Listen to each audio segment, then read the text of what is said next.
pandemic coronavirus permanently glued to us to smartphones and other devices. But how to reduce screen time when the computer and the internet has become a necessity?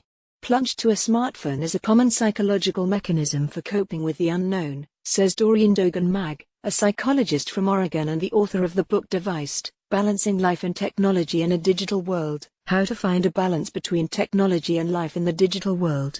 I had to contact my friends from around the world. I needed the advice of chefs in cooking dishes of food residues and information on where to buy masks. However, to turn off the smartphone is not so simple. How to arrange a digital detox when our whole world is focused on the phone, when all of life like work, so relax, rotating around the screen. Every Sunday, when Apple releases a report on the amount of screen time, I see a wave of anxious tweets and comments of people.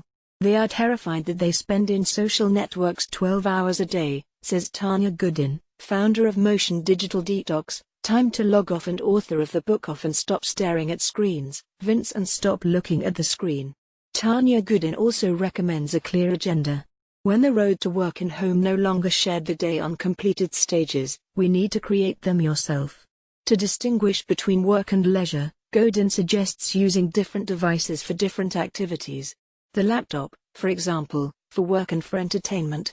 Instead of consume, a psychologist Dogan-Mag suggests looking for a fascinating and informative content.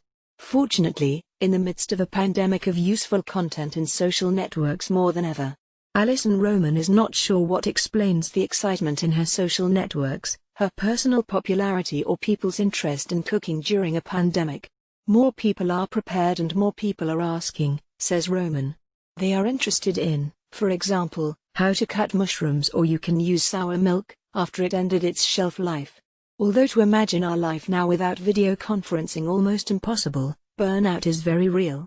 To mitigate the negative impact of the screen, it is important not to forget about other ways of communication. Phone calls still exists, says Tanya Goodin.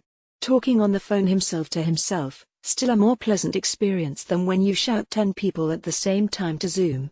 Our sales increased to the level of the summer holidays, the highest for the entire year, says Colleen Cable, manager of marketing and communications at the Brooklyn store Books Are Magic. Last weekend I spent 2 hours on the couch with a book, Pocket Evia novel. I turned my phone off and let yourself be transported into a fictional world, in which there is a coronavirus. I was not distracted, even continuous ambulance sirens outside the window.